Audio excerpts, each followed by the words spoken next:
नमस्कार दोस्तों, chief justice of India D Y Chandrachud लगातार मोदी सरकार को आईना दिखा रहे हैं और कल इंडियन एक्सप्रेस के रामनाथ गोयनका पुरस्कार समारोह में उन्होंने मोदी सरकार के 2 मंत्रियों की मौजूदगी में सरकार को आईना दिखाया। इस कदर आईना दिखाया कि रविशंकर प्रसाद और अनुराग ठाकुर दोनों का मुंह सूज गया। मगर इस कार्यक्रम में मैं आपको यह भी बतलाने वाला हूं दोस्तों कि डीवाई चंद्रचूड़ की अदालत में इस वक्त 2 फैसले हैं और अगर वो 2 फैसले मोदी सरकार के खिलाफ आ गए तो 2024 के लोकसभा चुनावों की तस्वीर पलट सकती है। वो फैसले कौन से हैं मैं आपको बतलाऊंगा दोस्तों, मगर सबसे पहले डीवाई चंद्रचूड़ ने किस तरह से इंडियन एक्सप्रेस के समारोह में मोदी सरकार को आईना बतलाया। उनसे कहा कि पत्रकार का काम होता है सत्ता से सवाल करना और जो पत्रकार सत्ता से सवाल करते हैं उनके खिलाफ हिंसा कभी नहीं की जा सकती। उनका यह दायित्व है सत्ता से सवाल पूछना। मैं आपको बतलाना चाहता हूं, उन्होंने कहा कि सुप्रीम कोर्ट ने बार बार कहा है कि एक देश में आजादी तब तक है जब तक पत्रकार बगैर डरे सत्ता से सवाल कर सके। ये तमाम बातें वो कह रहे थे जब सामने रविशंकर प्रसाद और अनुराग ठाकुर मौजूद थे। देश के सूचना और प्रसारण मंत्री अनुराग ठाकुर, जिन्होंने वो यादगार नारा दिया था, देश के गद्दारों को गोली मारो। जी हां, देखिए डीवाई चंद्रचूड़ किस तरह से कह रहे हैं कि मीडिया इस देश का चौथा स्तंभ है और यह हमारे लोकतंत्र का अभिन्न अंग है। देखिए उन्होंने किस तरह से अपनी बातें रखी, फिर मैं चर्चा करता हूं। A functional and healthy democracy must encourage the development of journalism as an institution that can ask difficult questions to the establishment, as it is commonly known, speak truth to power. The vibrancy of any democracy is compromised when the press is prevented from doing exactly this. The press must remain free if a country is to remain a democracy. I too, myself, find myself disagreeing with many journalists. After all, who amongst us agrees with all other people? But disagreement must not distort into hatred, and hatred must not be permitted to evolve into violence. तो देखा आपने, इस तरह से मोदी सरकार के 2 मंत्रियों की मौजूदगी में, 2 नेताओं की मौजूदगी में, एक नेता एक मंत्री की मौजूदगी में इस तरह से आईना दिखाया दोस्तों। और उन्होंने यह भी कहा कि सुप्रीम कोर्ट में बाकायदा ऐसे कई फैसले दिए हैं जिसके जरिए पत्रकार बगैर डरे सत्ता से सवाल कर सके और हमने उसमें पत्रकार को हिफाजत करने का पूरा प्रावधान दिया है। सुनिए वो क्या कह रहे हैं। The Supreme Court of India has emphasized on the rights of journalists in the number of judgments. In one judgment, the Supreme Court held India's freedoms will rest safe as long as journalists can speak truth to power without being chilled by a threat of reprisal. दोस्तों आप जानते हैं कल जो आयोजन हुआ है Indian express के रामनाथ गोयनका समारोह में, वो खास सिर्फ इसलिए नहीं था कि D Y Chandrachud, chief justice of India D Y Chandrachud ने किस तरह से पत्रकारिता के सही मायने बताए।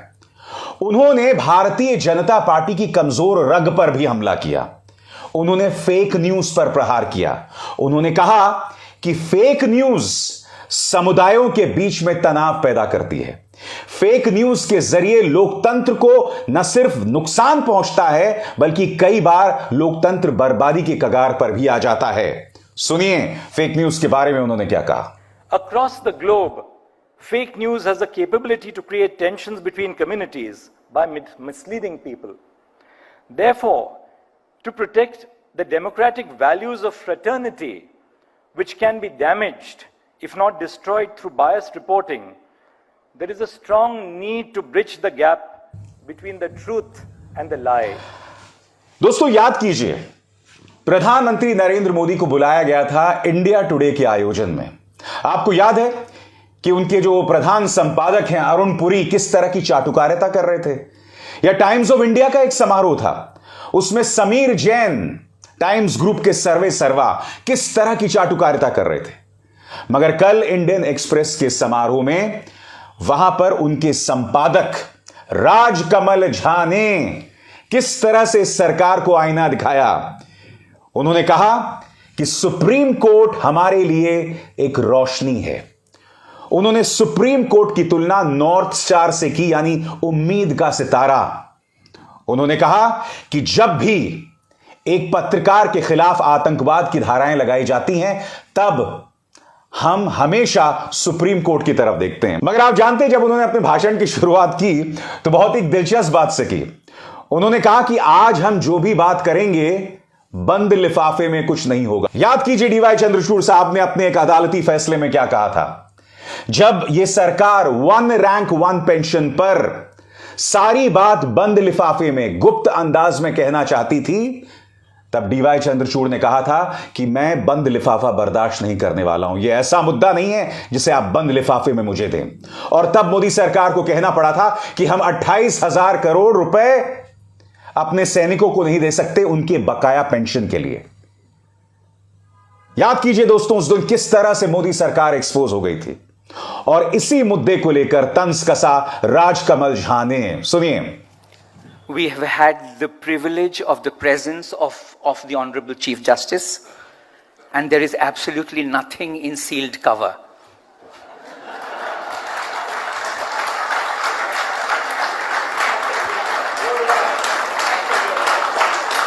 The court has kept pushing back at the state to expand our freedoms. That's why when the lights dim, when a reporter is arrested under a law meant for terrorists, when another is arrested for asking a question, when a university teacher is picked up for sharing a cartoon, a college student for a speech, a film star for a comment, or when a rejoinder to a story comes in the form of a police FIR, we turn to the North Star for its guiding light.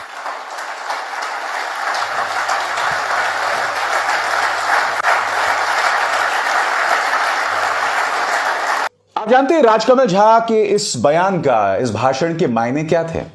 जैसे मैंने आपको बताया दोस्तों कि जब India today गए थे प्रधानमंत्री, तो चाटुकारिता की तमाम मिसालों को पार कर दिया था। मगर राजकमल झा ऐसे नहीं थे। उन्होंने बतलाया कि इस सरकार के अंतर्गत पत्रकारों के साथ क्या क्या नहीं किया जाता है। सबसे पहले मैं आपको याद दिलाना चाहूंगा, दुकान वाली बात पर किस तरह से इंडिया टुडे शर्मसार हुआ था। याद है कि नहीं आपको? फिर से सुनिए। अरुण भाई, मैं आपकी दुकान क्यों चलाऊं? आज आपकी दुकान मैं ही चला लेता हूं। मैं जानता हूं इस मंजर को देखने के बाद आप लोगों के जहन में एक सवाल होगा कि भाई अरुण पुरी के सामने तो प्रधानमंत्री थे, राजकमल झा के सामने प्रधानमंत्री थोड़े ना थे। यही पूछ रहे हैं ना आप? और आप ये भी सोच रहे होंगे कि क्या राजकमल झा प्रधानमंत्री की मौजूदगी में ये सब कह सकते थे? तो चलिए हाथ कंगन को आरसी क्या। आज से 7 साल पहले चलते हैं दोस्तों, साल 2016। इंडियन एक्सप्रेस के इसी रामनाथ गोयनका पुरस्कार समारोह में प्रधानमंत्री मौजूद थे। और तब राजकमल झा ने उनसे कहा था कि एक पत्रकार की जब सत्ता आलोचना करता है तो वो सम्मान की बात है। अगर पत्रकार की तारीफ सत्ता करे या राजनेता करे तो उससे ज्यादा शर्मनाक बात कुछ नहीं हो सकती। देखिए राजकमल झा ने किस तरह से बात कही थी और देखिए किस तरह से प्रधानमंत्री का चेहरा उतर गया था। देखिए। And they do not know that criticism from a government is a badge of honor.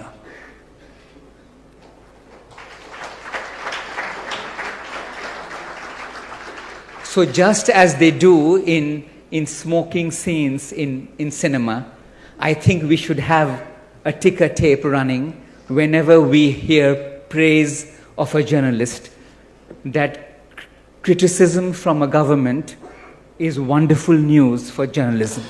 तो जैसा कि आपने देखा दोस्तों कि प्रधानमंत्री की मौजूदगी में भी राजकमल झा ने जो कहा आपके सामने, मगर आज कार्यक्रम का मकसद राजकमल झा ने जो बात कही वो नहीं है दोस्तों। आज कार्यक्रम का मकसद है कि डीवाई चंद्रचूड़ साहब के 2 फैसले किस तरह से मोदी सरकार के लिए मुश्किल पैदा कर सकते हैं। और उनका एक अदालती फैसला जिस पर इस वक्त सुनवाई हो रही है, उसको लेकर भाजपा का प्रचार तंत्र किस कदर बौखलाया हुआ है। सबसे पहले दोस्तों, आपके स्क्रीन पर कल ही डीवाई चंद्रचूड़ साहब की अदालत से यह फैसला उभर कर आया है, जिस पर मैं चाहूंगा आप गौर करें। बिल्किस बानो दुष्कर्म के दोषियों को सुप्रीम कोर्ट से बड़ा झटका, समय से पहले रिहाई के खिलाफ की जाएगी सुनवाई। दोस्तों, अब इस मामले की सुनवाई एक पीठ करने वाली है और डीवाई चंद्रचूड़ साहब की अदालत ने इस बात को माना है कहीं ना कहीं कि बिल्किस बानो के साथ नाइंसाफी हुई है। याद कीजिए दोस्तों, गुजरात के चुनावों से ठीक पहले किस तरह से 11 लोगों को रिहा कर दिया जाता है और इन 11 लोगों पर बहुत जघन्य आरोप थे। बिल्किस बानो की आंखों के सामने उसके 3 से 5 साल की बच्ची को मौत के घाट उतार दिया गया था। बिल्किस बानो के साथ सामूहिक दुष्कर्म हुआ था, उसकी आंखों के सामने उसके परिवार के कई सदस्यों को मौत के घाट उतार दिया गया था। इतना जघन्य आरोप था दोस्तों, इतना जघन्य अपराध था, आरोप नहीं अपराध। ये 11 लोग जेल गए थे, आरोपी नहीं थे, जेल इन पर गुनाह साबित हो गया था। और फिर किस तरह से गुजरात सरकार ने इन 11 लोगों को प्रणाली की खामी के चलते रिहा कर दिया। अब यह मामला डीवाई चंद्रचूड़ साहब के सामने है और वो कह रहे हैं कि जिस तरह से उन 11 लोगों की रिहाई हुई है, अब उस पर सुनवाई होगी, उस पर चर्चा होगी। मगर भारतीय जनता पार्टी को डीवाई चंद्रचूड़ साहब से इस बात को लेकर मिर्ची नहीं लग रही है दोस्तों। याद कीजिए, आज से कुछ साल पहले स्वर्गीय वित्त मंत्री Arun Jaitley secret electoral bonds लेकर आए थे। सरल शब्दों में कहा जाए तो कोई भी व्यक्ति किसी भी पार्टी को अपना काला धन दे सकता है। गुप्त चुनावी चंदे के जरिए उससे यह नहीं पूछा जाएगा कि यह पैसा कहां से आया, और इसी को नाम दिया गया था सीक्रेट इलेक्टोरल बॉन्ड्स। दिलचस्प बात यह थी दोस्तों कि इसका विरोध रिजर्व बैंक ऑफ इंडिया ने किया था और साथ ही साथ चुनाव आयोग ने कहा था, और दोनों ने एक स्वर से कहा था कि यह सीक्रेट इलेक्टोरल बॉन्ड्स के चलते सत्ता पक्ष को फायदा होगा, विपक्ष को नुकसान होगा। और वो भी यही रहा है दोस्तों। सीक्रेट इलेक्टोरल बॉन्ड्स का जो करीब 70 से 80% भारतीय जनता पार्टी के जेब में जाता है। कभी आपने सोचा है कि किस तरह से विपक्ष की सरकारें गिराई जाती हैं, खरीद फरोख्त होता है, किस तरह से विपक्ष के जो विधायक हैं उन्हें मुंबई से पहले गुजरात ले जाया जाता है और उसके बाद चार्टर्ड फ्लाइट से उन्हें असम ले जाया जाता है और फिर 5 स्टार होटल्स में रखा जाता है। कभी आपने सोचा ये पैसा कहां से आता है? कभी आपने खुद से सवाल किया है कि कहीं ये पैसा सीक्रेट इलेक्टोरल बॉन्ड्स के जरिए तो नहीं आ रहा है? अब मैं आपको बतलाता हूं दोस्तों, इस तारीख पर गौर कीजिए। 11 अप्रैल को chief justice of India D Y Chandrachud इस बात का फैसला करने वाले हैं कि इस मामले को संवैधानिक पीठ के सुपुर्द किया जाए या न किया जाए। यानी कि सीक्रेट इलेक्टोरल बॉन्ड्स पर अब गंभीर चर्चा शुरू हो जाएगी। और अगर इस मुद्दे को लेकर फैसला सीक्रेट इलेक्टोरल बॉन्ड्स के खिलाफ आता है ना दोस्तों, तो यह भारतीय जनता पार्टी की कमर तोड़ने जैसा होगा। क्योंकि अब तक हो क्या रहा था दोस्तों, इन सीक्रेट इलेक्टोरल बॉन्ड्स का जो अधिकतर पैसा बीजेपी के जेब में जा रहा था, और कोई भी व्यापारी अगर विपक्ष को पैसा देता था तो ये लोग अपने तरीकों से पता लगा लेते थे और फिर उन्हें इनकम टैक्स और ईडी के जरिए परेशान किया जाता। ये तथ्य सब जानते हैं। अगर सीक्रेट इलेक्टोरल बॉन्ड्स पर अंकुश लगती है या फिर उसके कई प्रावधानों पर अंकुश लगती है तो यकीनन इसका नुकसान बीजेपी को होने वाला है। यह तो था पहला मामला दोस्तों। अब हम बात करते हैं दूसरे मामले की।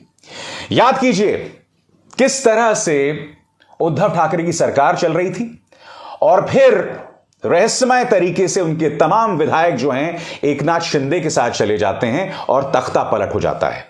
मगर इस तख्ता पलट में एक अहम भूमिका होती है राज्यपाल भगत सिंह कोश्यारी की। कोश्यारी साहब ने कहा था कि विश्वास मत हो सदन के पटल पर। क्या आप जानते हैं कि सुप्रीम कोर्ट में डीवाई चंद्रचूड़ साहब ने राज्यपाल की इस हरकत पर हैरानी जताई है और उन्होंने कहा है कि इससे सरकारों को गिराने में बढ़ावा मिलेगा। चुनी हुई सरकार इसी तरह से गिराई जाती रहेंगी अगर राज्यपाल की भूमिका होगी। मगर उन्होंने उद्धव ठाकरे पर भी सवाल उठाया है। मैं आपको पढ़ के सुनाना चाहता हूं पूरा मामला क्या है आपकी स्क्रीन पर। सुप्रीम कोर्ट ने गुरुवार को आश्चर्य जताया कि वो महाराष्ट्र में उद्धव ठाकरे सरकार को फिर से कैसे बहाल कर सकते हैं, जबकि उसे विश्वास मत हासिल करने की राज्यपाल की कार्रवाई अवैध लगती है। बहुत बड़ी बात कही दोस्तों सुप्रीम कोर्ट ने। वो कह रहे हैं कि भाई हम उद्धव ठाकरे की सरकार को बहाल कैसे करें, क्योंकि वो विश्वास मत हार गए, मगर साथ ही साथ उन्होंने यह भी कहा कि राज्यपाल की यह पूरी कार्रवाई अवैध है। कड़े शब्दों का इस्तेमाल हुआ था दोस्तों। मैं आपको बतलाता हूं आगे उन्होंने क्या कहा। सुप्रीम कोर्ट ने इस बात पर भी गौर किया कि पूर्व मुख्यमंत्री ने स्वीकार करते हुए कि वे अल्पमत में थे, शक्ति परीक्षण का सामना किए बिना ही इस्तीफा दे दिया था। तो यहां तो यकीनन वो उद्धव ठाकरे पर सवाल उठा रहे हैं, मगर कहीं ना कहीं उन्होंने राज्यपाल की हरकत को अवैध बताया है। Chief justice of India D Y Chandrachud ने कहा, हमारी समस्या यह है कि बौद्धिक पहेली को देखें। ऐसा नहीं है कि राज्यपाल द्वारा गलत तरीके से तलब किए गए विश्वास मत के कारण आपको सत्ता से बेदखल किया गया है। आपने किसी भी कारण से इसे नहीं चुना। आप विश्वास मत का सामना नहीं करना चाहते थे। यह टिप्पणी दोस्तों तब आई है जब ठाकरे समूह की ओर से वरिष्ठ अधिवक्ता एएम सिंघवी ने पीठ से यथास्थिति बहाल करने का आग्रह किया। अब इस मामले को लेकर दोस्तों फैसला जो है वो सुरक्षित रख लिया गया है। बड़ा प्रश्न यह कि जब यह फैसला आएगा तो क्या ऐसा फैसला भी आ सकता है जो भारतीय जनता पार्टी के खिलाफ जाए? उसकी गुंजाइश कम लग रही है दोस्तों। मैं नहीं जानता हूं क्या होगा उस दिन। जाहिर सी बात है अदालत क्या फैसला सुनाने वाला है उसकी भविष्यवाणी मैं अभी से नहीं कर सकता हूं, मगर अगर कोई ऐसा फैसला आता है जो बीजेपी के पक्ष में नहीं है तो गौर कीजिए क्या होगा। सबसे पहली बात, एक लोकतंत्र के अंदर बार बार चुनी हुई सरकारों को अवैध ढंग से भाजपा जो है वो अस्थिर कर रही है, उन्हें गिरा रही है। कभी राज्यपाल की भूमिका सामने उभर कर आती है तो कभी असंतोष में जी रहे नेताओं को ये लोग मैनिपुलेट करते हैं, और आपके सामने ज्योतिरादित्य सिंधिया की मिसाल है। तो ऐसी ढेरों मिसाल हैं जहां कभी पैसे के जरिए, कभी एजेंसीज के दबाव के जरिए, तो कभी राज्यपाल की भूमिका के जरिए सरकारों को गिराया गया है, और सुप्रीम कोर्ट ने उस तीसरे पहलू पर अपनी चिंता जतलाई थी। बहरहाल डीवाई चंद्रचूड़ साहब की अदालत क्या फैसला सुनाती है ये तो वक्त ही बताएगा, और हमें इंतजार करना पड़ेगा दोस्तों। अभिसार शर्मा को दीजिए इजाजत। नमस्कार।